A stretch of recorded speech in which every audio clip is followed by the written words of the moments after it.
Hi everyone, this is Jim. I wanted to show you an interesting game I played at my local chess club recently. This is part of the club championship, which is a large open tournament for everyone in the club, all in one section. And this is my fourth round game. I previously showed you my game from round two. So the way it stands now, let's see, I won facing a lower rated player in round one. I lost facing one of the top players in the club in round two. That's the game I showed. I won again in round three, facing a lower rated player again. And then this is round four, where I'm once again facing a higher rated player. And that's often the way it goes with these large open tournaments. You kind of bounce back and forth from playing up versus playing down until you settle into a region where other players at about your level have congregated based on their performance in the tournament. So my opponent, although he's higher rated in this round, he's someone I've beaten before, so I feel like I have some chances. Let's see, he's got the white pieces, I have the black pieces. His rating is 1983 for this tournament, and my rating is 1822. And we've played a lot of times before. I looked up our record. We've had 16 games. He's won 12. I've won 3, and there was one draw. So he's a very sharp player, and he likes decisive games. Oddly enough, most of my games against him, I've had white, and he's had black. So I haven't had so many games against him as black. He has a very fixed opening repertoire, so he always plays the same moves in the opening. So if I were to figure out a flaw in his openings, yeah, I could maybe exploit that. But I haven't really been able to find a chink in his armor. He actually uses his fixed repertoire to advantage during the tournament during the game by playing quickly the opening moves, which he has down pat, and then he uses the extra time to think more deeply during the middle game. So as white, he always plays d4. I've played d5, and we've gotten into a Moran variation. I've played knight f6, and we've gotten into a Nimzo Indian, where he plays the sameish variation. And I've tried going for the Grunfeld, and that's why I decided to try again. I forgot how he played against it, so it was a bit of a experiment. I was trying to get back into the Grunfeld, and I was trying to remember how he played against it. So anyway, he started off with d4 as expected. I go knight f6, goes c4, I go g6, setting up the Grunfeld, and he goes g3. And this is the way he played. I'd played this setup once before, and this is the way he played against it. And you can continue in Grunfeld lines with d5. That's how the previous game went, but it's not such a great move here. He's got his bishop naturally coming out to put pressure on the center, and I think white is fine in that line. So I didn't really want to continue in Grunfeld lines here. I just wasn't all that familiar with that position, and I didn't actually remember the previous game. I discovered that looking it up in the database afterwards. So I thought, well, how can I get to a position where I have some familiarity with it? And I decided to go for the King's Indian, because I've played the Fianchetto against the King's Indian. I've never played the Fianchetto variation against a Grunfeld, but I have played it against the King's Indian. So it would be a position I'm familiar with, although from the opposite side. So it's kind of interesting to play a position from the other side that you're familiar with. Like if you know the white side of a position, try it from the black side just to get a different perspective on it. So that's what I decided to do here. I went bishop g7. So he continues with his setup, bishop g2, I castle. Goes knight c3, go d6, goes knight f3, go knight bd7. Actually, knight to c6 is slightly more popular than knight bd7, the move I played. But there doesn't seem to be anything wrong with knight bd7. It's still quite a popular move, and in terms of results, it has decent results. So I think this is still an okay way to play. I just wasn't liking the idea of putting the knight here and having it get kicked with d5, but that is a way you can play. Let's see, he castled here. I pushed on with e5, and he played e4. He could have gone for the big center here with d5, but he decided just to stop the pawns from coming forward with e4. So I thought this was interesting. This is already a little something to learn about how he plays his position. Because when I have white, and I'm playing a Fianchetto setup against the King's Indian, I often have this pawn on e3. So he just, instead of moving the pawn to e3, he just kept it back on e2 and then waited till we got to this position and then pushed it forward to e4. So it never stopped at e3. Because I'm always wondering when I have the pawn on e3, when black pushes forward, what am I going to do in that situation, which does happen from time to time. So anyway, it's a different way of playing the white position I might try sometime. So he played e4 right away here, and I took immediately, which is okay. I looked it up afterwards. It's not quite such it's not the most common move here. The most common move here is c6, and well, and here's one line. There's a lot of different lines here, but here's one way it might be played. H3, queen a5, rook e1, e takes d4 now, and knight takes d4. So it's kind of similar to the game, but black has gotten in this c6 move and gotten the queen out here. But I get a kind of similar pawn structure in the game. I was a little worried about playing this way because I didn't know if this pawn on e6 would become a weakness. It's already looking, pawn on d6 would become a weakness. It's already looking kind of weak here. But this is apparently just a perfectly normal way to play. Anyway, I was playing this. I was trying to avoid that c6 move and playing like this, and then he played knight takes d4, and now here I play a move that takes us out of book completely. This line might continue like this: say rook e8, h3, knight c5, rook e1, and this seems to be a fine position for both sides. Seems like black is okay and white maybe still has some slight edge, but black should be doing fine in this position as well. So that's the way to play it. So if you remember my game from round 2 that I showed, my opponent in a certain position, I had white and he had black. He played the move rook to b8, and fairly early on, it seemed like it was premature because I didn't know what was really being committed to on the queen side. It seemed he played it just as a waiting move, and and I decided to try that same idea out here, just to play a waiting move and see how white continues the setup. Because I was curious, as I said, I'm trying to, I have this position as white a lot. I'm trying to see how he plays it.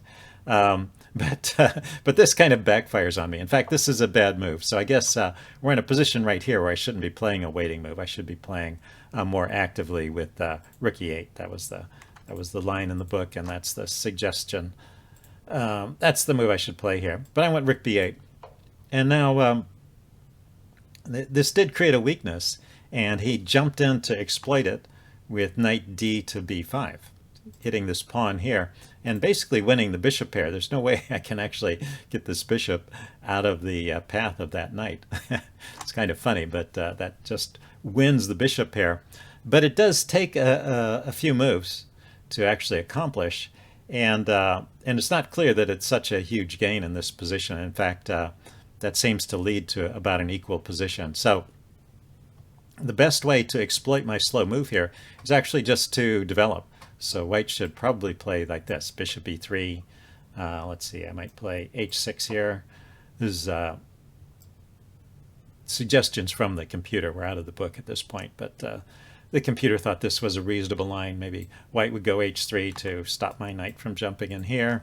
Say queen e7, looking at the e-pawn, queen d2, lining up here, and king h7, and now f4.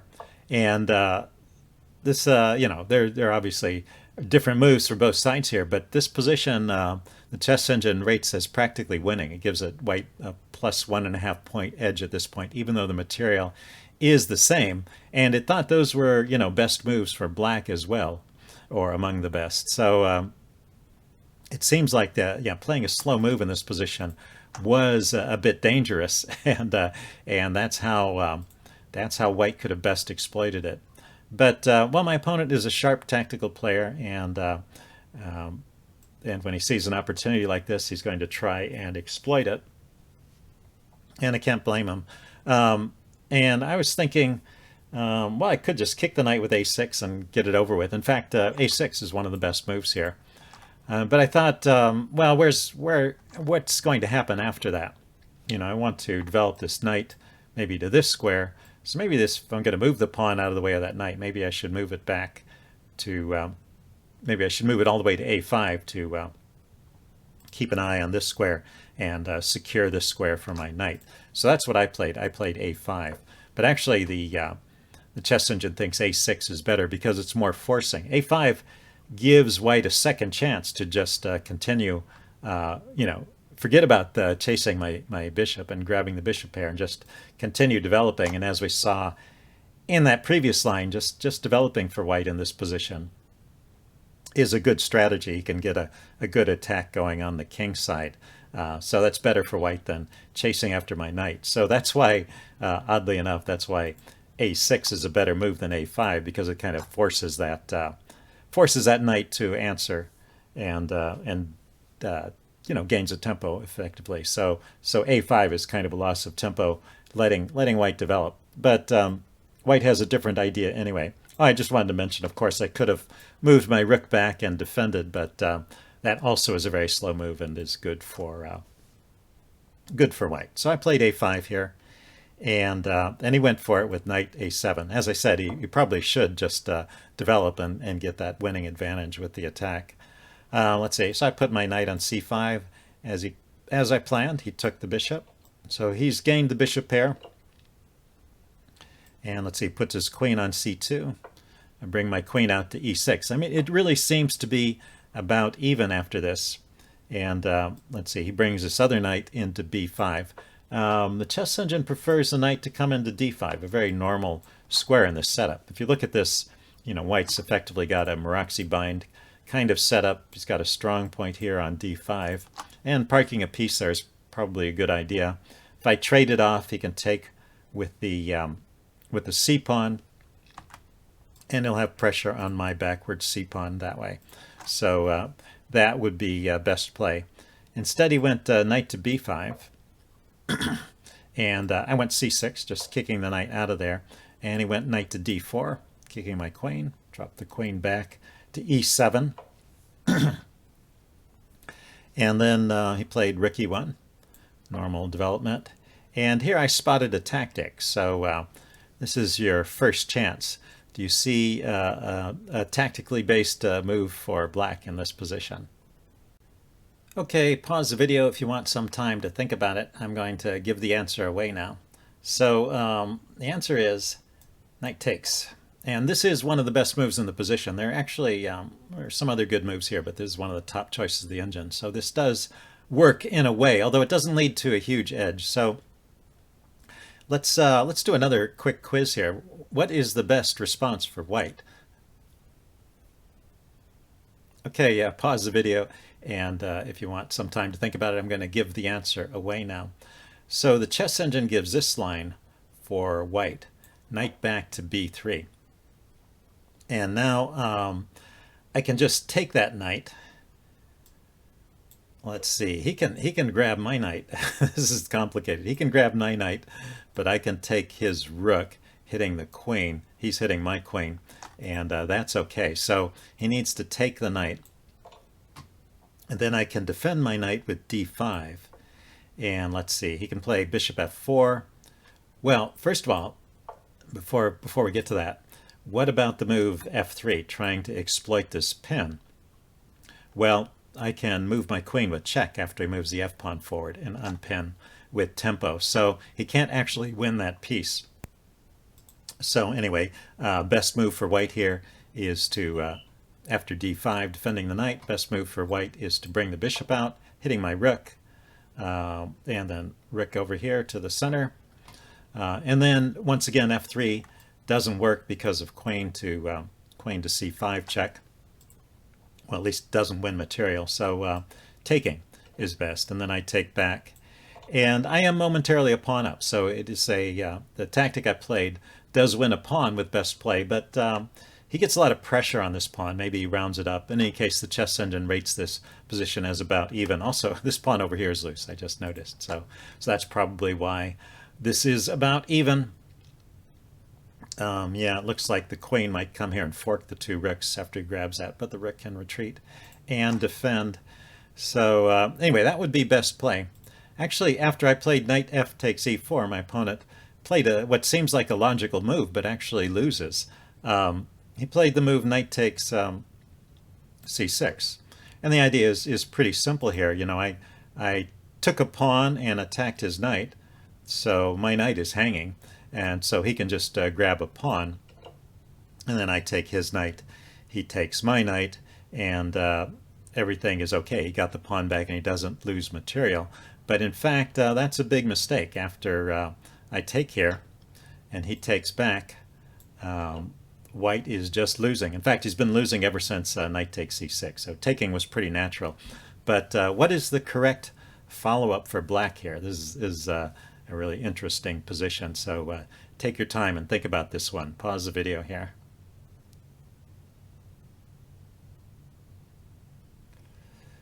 Okay, I'm going to give the answer away now.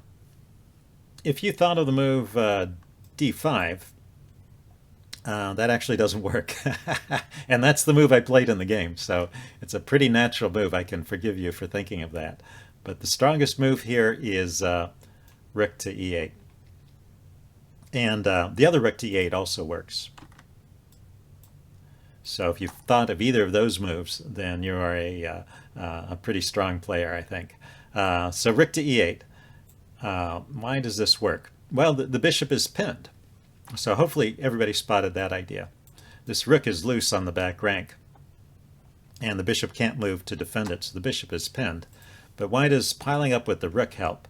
Well, if the bishop... well, first of all, since the bishop is defended, you could just try and unpin like this. But there's another thing going on in this position, which is this bishop and this rook are coordinating on the b2 square. And actually, I shouldn't say the bishop is defended there, because let's back up. After rook fe8, I do have 3 attackers. He only has 2 defenders. But when I take with a piece, it's going to be pinned there. So I do have to be careful in how that goes. So in this position, yeah, after bishop d2, just defending the rook and unpinning the bishop, I don't grab the bishop right away, but I take here. And this is big trouble. The queen can't move anywhere that defends this bishop, and he may be losing this bishop too. So things just completely fall apart here. Let's see, what else? After rook f to e8, he could try f3. Why not just defend the bishop? But after f3, I can throw in this check. The king moves forward, or back to h1 was given, and then d5 here attacks the bishop. And there's no way of saving the bishop. It's a goner now. Let's see. Another line here he could try after rook fe8. We tried f3. We tried bishop d2. Other bishop moves to defend are similar. Just have that rook takes b2 idea. The last move we could try here. Oh, yeah, what about king g2? Just stepping away from the check. This actually is the best try. If we look at this, I just grab the bishop now, but he gets it back with f3. But this turns out to be a good position for black as well. So if I said I'm just winning a piece here, in fact, this is a line where white manages to get the piece back. But I have this strong pawn here, which I can support with d5, and I still have this threat along the long diagonal, which is difficult to deal with. So white is going to have trouble developing, and I have all my pieces actively placed, and I have an extra passed pawn in the center, so that is also a winning game for black. So so after knight takes c6, pawn takes c6, and bishop takes e4, I'm just winning, unless I play the move d5, which, as I said, looks like the most natural way to exploit this pin. But in fact, it doesn't work. So the move I had anticipated here, I was thinking, well, what can he do to move this bishop with tempo to save this position? I was expecting this move bishop to f4. But after bishop f4, I have rook takes b2. I had seen that idea. So I get the rook out of trouble, and then I grab the bishop. I can even take there with the pawn, and I won't be losing a piece. So I'll definitely be a piece up in that line. Now, there's only one move here that that defends this position for white. So let's see if you can find white's best defense. Okay, pause the video once again. I'm going to, if you want to think about it, I'm going to give the answer away now. He played the move bishop to, no, he didn't start with that move. He played the move, let's back up. He played the move pawn takes d5, and it's very important to play that move first. And then he played the move bishop to g5. And in fact, this solves all of white's problems. And it's a move I didn't expect. I was expecting the exchange, but I didn't expect bishop g5 because, of course, I can just take it. But, well, what happens if I take it? So I take the bishop. He takes here. And now this pawn is pinned, so I can't take the other bishop. So it's just been a trade. And there's no good way to unravel. The chess engine gives rook f to d8 just to defend that pawn, and roughly an even position. After bishop to g5, I could move my queen out of the way like this, but now my my knight is hanging. And well, actually, what's best here? Bishop back to g2 is a tempo on the queen. Let's see. I can play knight e4 to block it. And you can play rook a b1 to defend here. Let's see, I can play queen f5 hitting his bishop, but basically we've gotten to a position which is just even. We have the same number of pawns and the same number of pieces. He has the bishop here. I have a passed pawn, but yeah, it's just an even position. So bishop g5 combined with that exchange first. So in this position, where I first asked the question, you had to see that sequence. You take here, which exposes the attack of the queen on the knight, and then you play bishop to g5. That's the idea. So I took back. He played bishop g5, and I was disconcerted at this point. You know, this has been a tough game. I've been working really hard, thinking about every move. My opponent, after blitzing out the openings, he pauses to think deeply about these positions. So he's been calculating, and you can see he found the best way out of that technical position, tactically difficult position that he was in. He found basically the only way out, and now I need to find a good move here, and yeah, and my thinking was somewhat disrupted. So here's my thinking. I was thinking, okay, this pawn is hanging, the bishop takes it, my queen is hanging, so I probably want to get the queen off of the e file. And at the same time, that knight is loose. So the one move that kind of fits the bill and solves, checks all the boxes, as it were, is this move here, queen d6, and that's what I played. But of course, that's a blunder, because now the bishop comes back to f4. It didn't go to f4 directly, it went to g5 first, but now it comes back to f4, and it's not just hitting the rook now, it's hitting the queen and the rook. So this just loses the exchange. And so now I'm losing here. I've gone from winning to losing, from even to winning to losing in the space of a few short moves. But well, that's how it goes. But the game continues. You know, I spent a long time at this position and tried to find some way to stay in the game. And here's another position where you might want to think about it. It's not a position where there's one best answer. There's different things you can try here, but it's a good position to think about. You're obviously worse. What you want to do is limit the damage and see if you can get to a position where you still have some play. So why don't you pause the video here and think about that. Okay, I'm going to continue with the game now. The chess engine thinks the move queen to c6 is best. So if you thought of that move, that's a good idea. I didn't like this move. You know, the queen is walking into a pin there, so it just seemed wrong to me. But it does, you know, get the queen out of trouble, and he's going to have to move his bishop now. It keeps the knight defended.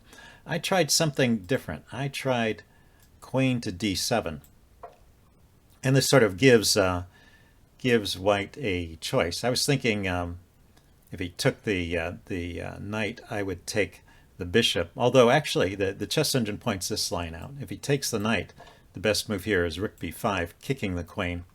The queen goes here to trade, and then at the end of all this, I get the bishop, but he's hitting my rook here, so he gets the rook. And let's see, I can take back with the, not that way. Take back with the king, I guess, is best. And so what is this? This is, well, this pawn is hanging now. So I'm down a pawn and the exchange, but I do have this pawn in return for this one. So I guess it's just down the exchange. So that's a possible line. I think my opponent wanted to go for something that was a little clearer. He took the rook here. And so I took the bishop. So he's just an exchange up. And then he retreated this bishop. Maybe he wanted to keep that bishop. But I got to keep my knight, so I thought that was a decent trade for me. And I'm still losing, of course, but at least when there's a knight on the board, there's some complications and some play. And I continued with g5, kicking the bishop. I decided to try and bring my pawns forward. We're probably heading into an endgame, and I wanted to get my pawns forward as much as possible. And, I'm still looking for tactics I can play with the knight, and maybe going after this pawn here, which is still pinned by the bishop on the long diagonal. Let's see, he went rook a to d1, so he unpins and attacks his pawn. I step aside with queen to b5, and we are looking at the b pawn now. He just dropped his bishop back to c1 to defend. So he's just white is just consolidating. He's got the advantage, and he doesn't need to do anything too great. And I just decided to push on with g4. Like I said, I'm going to try and get to an endgame where maybe I have some other advantage to compensate for my lack of, for being down the exchange. Let's see, he went queen d3 here, piling up on the d pawn, and this pretty much forces the trade. So we do go directly into this endgame. And then I went knight f6. Yeah, I did not want to, this is one of my trump cards too. I do have a passed pawn in the center. I did not want to give it up, so I reluctantly retreated my knight. And I'm defending the pawn. I'm also defending the pawn on g4. He played bishop d2, so he's going to get his bishop into the game. And I activate my rook with rook to c8. So he could, in fact, take this pawn on a5. And my idea was just to bring the rook down to the second rank there. He decided, he decided in this position to put the bishop here and force some more trades, just trying to simplify things. And I didn't have a good answer to that. I played h5, just waiting to see if he wanted to trade his bishop for the knight. But I think he's hoping to trade it off for the bishop, so he didn't take right away, and instead he played rook d to e3. So of white's moves, since that flurry of exchanges in the tactical section, he's been playing well here, but this move is maybe a slight mistake. The chess engine says really he should just take the knight here and then grab the d-pawn, and that just increases his advantage, and this is the simplest way to win. When he goes here, rook d to e3, it's still winning, so I can't really criticize that as a mistake, but the other win was simpler. Let's see, so I played rook c6. I was thinking, well, why don't I defend the knight here? It's clear that he doesn't want to take the knight. He's already sort of declared that he doesn't want to take the knight, and maybe I can move this bishop away if I'm defending it with the rook and find some way of activating the bishop that way. Or maybe I can play knight here, and after the trade of bishops, I can bring my rook to the f6 square. So just different ideas there. He played rook to e7, moving the rook to the 7th rank and preparing to penetrate. I expect he's going to come over here and bring the other rook in. So I felt like I needed to do something pretty drastic right here, and I played knight to e4. So I'm reluctantly allowing him to trade bishops. I don't want trades. I want to keep it complicated, but I didn't see a way to avoid this one. And I am at least separating his rook, so maybe my king can harass this rook. So he goes here. He takes my bishop. I take back. And now he plays a very interesting move here. He decides to go for the rook and pawn endgame, a pawn up. He just takes my knight. And that also reconnects his rooks. But that's not the best move here. So the best move according to the chess engine is rook to d1. Just going after this pawn, which is kind of the key to my position. I think, he didn't like the idea of my pieces getting active, and they are near his king. So it might continue like this. Rook to c2. I give up this pawn, but I grab the pawn on f2. Let's see, his king starts to run because it can actually get trapped in the corner there. Knight to h3. Let's see, he can grab this other pawn now. I can take here. I can take here. So things are being reduced quite a bit. And then I have this check. The king runs here. It's the only move. And I can take either one of these two pawns. And it'll actually be 2 pawns apiece. And, I've got my knight down here where I was causing trouble, but maybe it's also a little bit out of play. Well, it's helping. It's keeping his rook from coming here to this square. Anyway, the chess engine still thinks white should go on to win this game. Although, it's a long endgame and things can happen when I have a knight. So it's understandable that, that white would like to simplify into a hopefully winning rook and pawn endgame. But after this, rook takes e4, pawn takes e4, and rook takes e4. This is actually a drawn position, and if you want to take another break now, you can, because I'm going to go over the endgame, and the game lasts another 70 or 80 moves. So I will go over parts of it quickly, but I want to cover the whole thing because I think it's a very interesting endgame. And so if you want to go take a break at this point, I would understand and come back to the video and check out the endgame. Okay, I got myself a fresh cup of tea, so let's continue with the game. It's my move here, and I played rook to c2. And he went rook a4, and we get to this simplified position. And so this is a pretty typical position. Let's back up, though. And there was one thing I was wondering about after rook c2. He could have tried rook here, forking these 2 pawns. But I just bring my king up to defend the h-pawn. He takes here, and then I take on b2. So we get to the same position anyway. So let's go back to the game. He went rook a4 directly. I took, he took, and then I played king g6.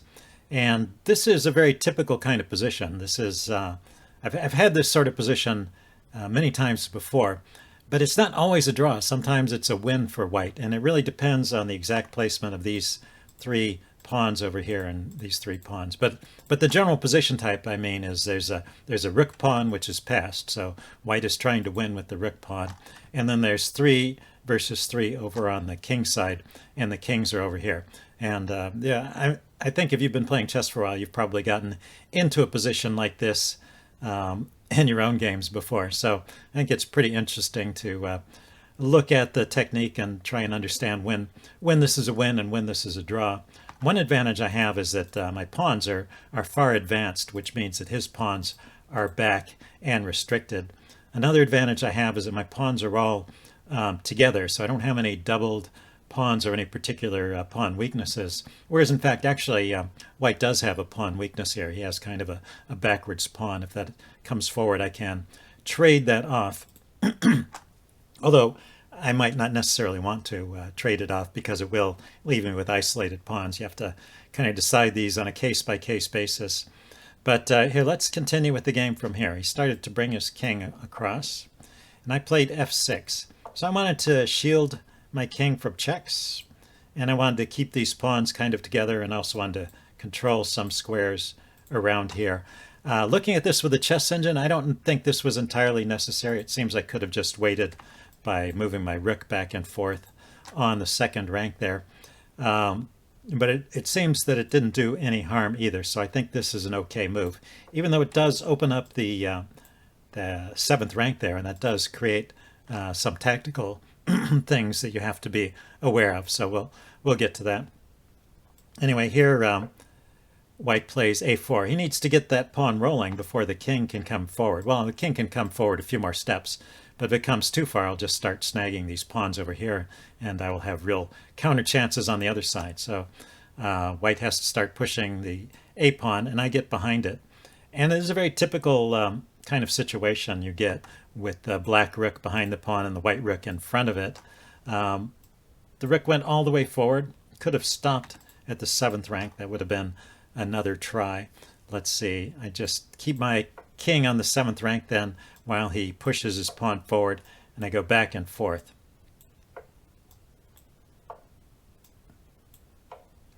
Now I want to show one idea here, which has to do with this open 2nd rank. So suppose White plays here. Oh, it's my move. Suppose I play here instead of going back to, notice I've been staying on these 2 squares. This is a very important tactic. White wins by playing rook here, and now I can't I can't stop him from queening except by taking the pawn, and then after I take the pawn he skewers and picks up my rook.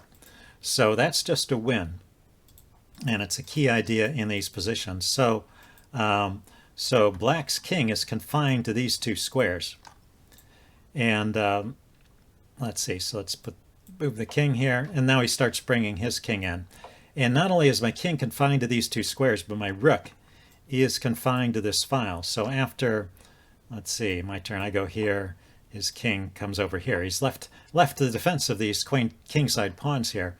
But if I were to ever take, then he goes here with check, I take the rook, and then he queens. So my rook is stuck on the A file, and my king is limited to those 2 squares.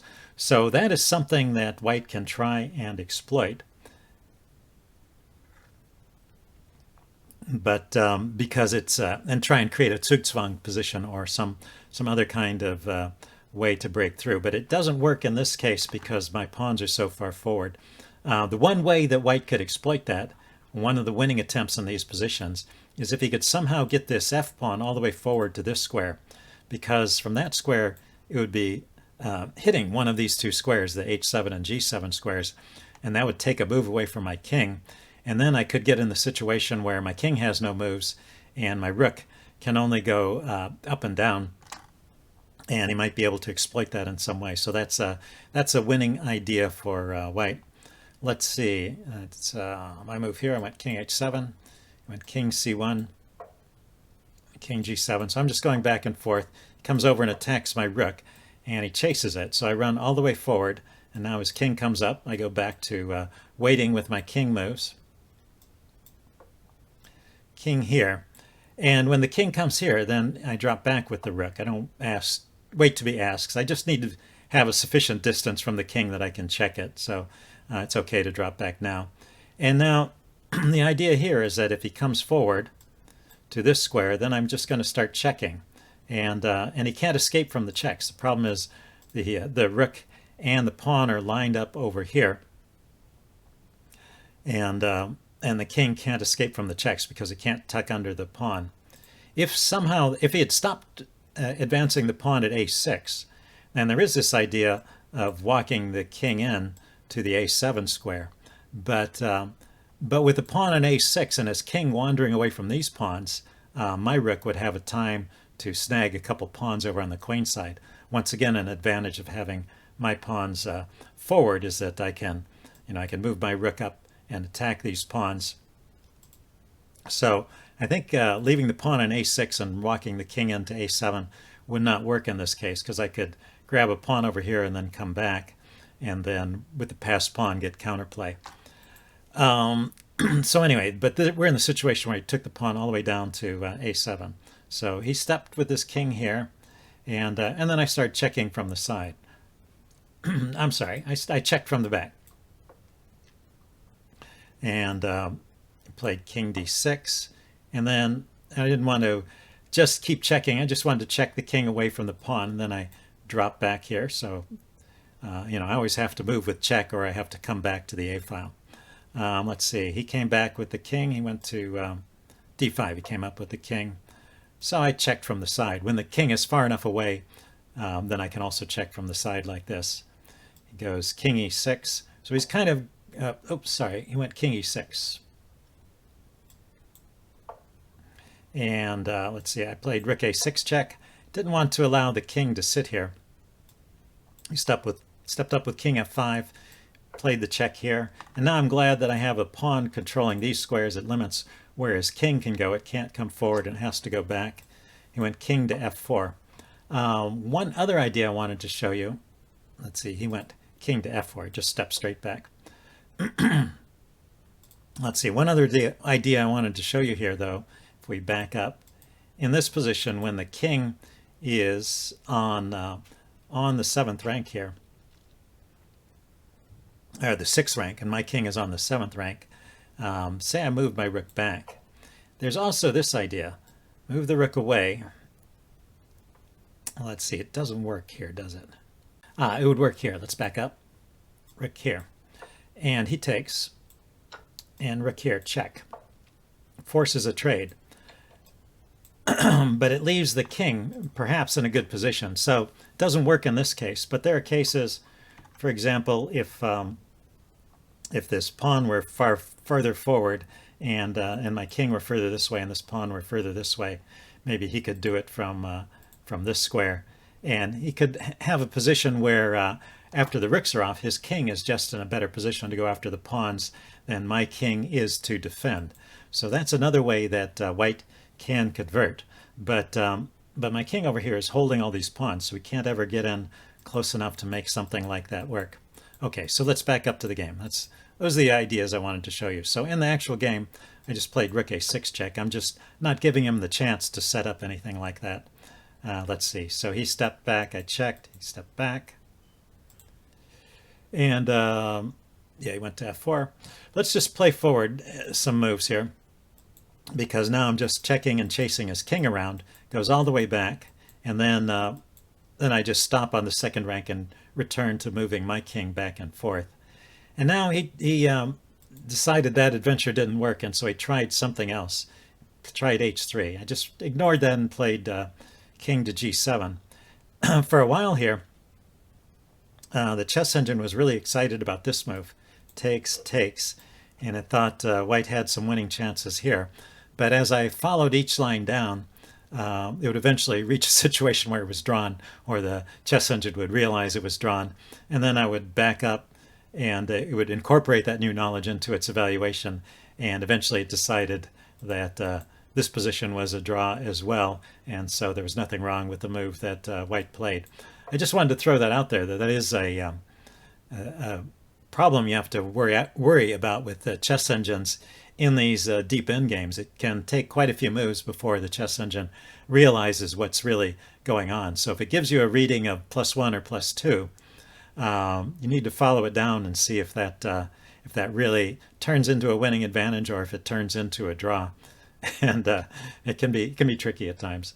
Anyway, so I go back to waiting with my king, and he decides at this point to give up the pawn. So he had tried bringing his king around, didn't make any progress. He brought his king here, pushed some pawns forward, got the pawns into the best position they could, and then he decides to give up his a pawn in exchange for my c pawn. And he timed it so that this happens at a point when my king is over here on h7. So he attacks my pawn, I take his pawn, he takes mine, and then I defend. Didn't want his rook getting into this square, so I defend along the 4th rank here. And now 2 pawns against 3 pawns all on one side of the board is a draw. Also 3 pawns against 4 pawns is a draw. But it's not always an easy draw, so you definitely so I definitely know it's a draw at this point. Up to this point I wasn't entirely sure, but at this point I knew it was definitely a draw, so I increased my determination not to make any mistakes. So you just have to be as active as possible with your rook. You want to not just defend, but you want to pin his pawns, attack his king, give checks from the side or from behind. You just have to stay active to try and prevent white from making any progress. And then you trade the pawns off as they come forward. And once again, the fact that my pawns are so far forward is really making this endgame easier for me. Okay, so he started bringing his king around, and he did some maneuvers with his rook. I brought my king up closer to where the pawns are. He can always check me back, but I have a couple rows to go back and forth on. So as long as my rook keeps his king screened out, the checks against my king are not going to cause any problems. Let's see, I decided to bring my rook over and check from this side. Then I drop back. He checks me, drives me back, plays his king up here, and I drop my rook back. That's what I mean about staying active. If he brings his king forward, I can drop back and attack this pawn. Now, I wanted to do this at a time when if his king comes forward, I can take with check. Although I was a little bit worried about this line. So this maybe is White's best try here, or at least it was the one I was worried about. The king could come forward at this point, and I can take this with check, and then he can come in all the way here, and I can't really stop him from grabbing another pawn. But what I can do is I can play rook f3, and he can't defend this pawn, so he can take, and I can take, and it's still one pawn against one pawn. He can check and drive my king back, but he can't mate me, and if he while he tries to push this pawn and bring his king forward, I can put my rook behind it and start pushing my pawn. So I have enough counterplay here. My king is in front of his pawn, and actually my pawn has a straight shot, a straight shot to the end zone there. So that turns out to still be a draw. So he just dropped back and defended. Let's see, I played a check. He blocked. I don't want to trade here. Although, I did look this up with the chess engine. It says, actually, this is a draw. Rook takes, and king f6. It's once again because this pawn is holding the the f-pawn back. It looks like he can't really exploit this position too easily. Let's see. I thought maybe grabbing the opposition with king d4. I play king f5. He goes king d5. I go back to f6, and well, he doesn't have anything better than going back to d4. If he goes here, for example, then I can get the opposition. So it seems like he just can't make progress here because of the configuration of my pawn. So it would have been okay to trade, but well, I didn't have really the time to figure that out in the game, and I had a strategy of keeping the rooks on that seemed to be winning. I mean, in general, that's a good rule: keep the rook on to give yourself the best chance of drawing. So I just moved my rook. So White tried coming forward with his king, and I just went back to checking from the side. And let's go forward a few moves, just staying active and not letting him make any progress. And then when I get the chance, when the king is away from my pawns, then I come back and attack here again. I was also on the lookout for threefold repetitions, but that never actually happened in the game. He attacked my pawn, so I defended. And I wasn't willing to trade. Yeah, I guess actually he was offering a trade here, wasn't he? When he played, let's see, I attacked his pawn, and he attacked my pawn. And I don't know if that's a good trade or not. I thought it would be dangerous to give him this passed pawn. So I think this is the safest way to play. Just defend the pawn and keep the status quo, and force White to break the status quo at some point. And so he had to come back and defend. Once again, I declined the trade. And then that's where he finally gave up and decided to push a pawn forward. So anyway, every time a pawn moves or an exchange happens, that resets the clock on the 50 move rule. So 50 moves without progress is a draw, but an exchange or moving a pawn forward counts as progress. So once again, the counter has been reset. So we're on move 84 here. Anyway, come back and defend. I was a little bit worried about his knight coming, or his rook coming into that square. Although I think that does eventually happen, and it doesn't seem to be too much of a problem. Just with his rook here, my king no longer has moves, and I have to make sure I can just stay active enough with my rook to keep him from making progress, to keep his king from getting in. Let's see. So anyway, he's checking me and trying to bring his king in. I'm checking his king. Oh, there's another situation where I probably... Oh, well, let's go forward. I didn't check this one out. Let's... yeah, he kind of far afield with his king here, but all of this is still a draw. There was never actually a winning chance. Yeah, he got so far away. I thought, well, maybe I'll just bring my rook over here, check him from this side, and keep him cut off. So he started to run back, and so I switched back with my rook. And let's see, he brought his rook over. I checked, he checked, and went back, checked again. So just checking and then coming back to defend. I didn't have a pawn to attack, but I have a pawn to defend here. And some more checks. Oh yeah, and there's another one where I looked at this with a chess engine right here. Taking the rook would have been a pretty straightforward draw. I guess even I can figure this one out. But by this time we were both pretty short on time, so I was just kind of playing on instinct. But I can go here. And in fact, he can't even... Oh, he can get back just in time to defend the pawn, but apparently with my king position there, he can't make progress, so this is also a draw. Anyway, I didn't take, I just kept the rooks on, as I said, and he comes back. I attacked the pawn, he comes back to defend, and we'll keep going for a little bit. He gave a check and came back and defended with his rook, and he attacked, he checked, and I went here. Oh, he went here. I was about to move my king back, and I stopped taking notes at this point. We're on move 110, and he had less than 5 minutes on his clock. So when you're below 5 minutes, you're no longer required to keep score. But the game really did end in a draw from this point. Although we kept playing, we were playing past midnight. But eventually, what happened was he got his rook to this square. My king got over to this square. I guess I can throw in a few moves. Let's see, whose move is it now? It's my move. Say I make a nothing move and he comes over here. Oh, actually I had to defend, right? So maybe he did it right here. I go here, he goes here, and then I started checking his king, and he walked his king over this way, and I checked it and took the rook, and at that point he was finally willing to accept a draw. So anyway, it was an entertaining game. Definitely my opponent was a tough fighter. So he made me prove that I knew how to draw that endgame. And if you have the better endgame, you know, you can press and your opponent may make a mistake. And there are little tricks to try and win those endgames. The two main tricks are, you know, pushing that f pawn forward to disrupt the king, or the other one I suggest about trading rooks down here and getting your king to a good position is another way to try and win that. But it all depends on the exact placement of where these pawns are over here on the king side. So that's the deciding factor.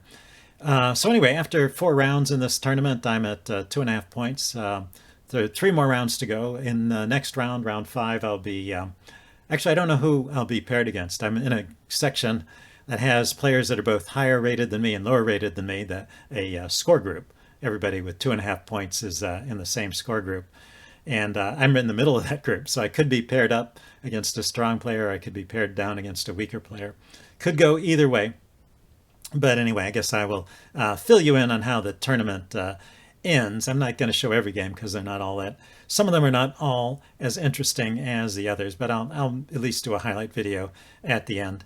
And I will see you then. Bye.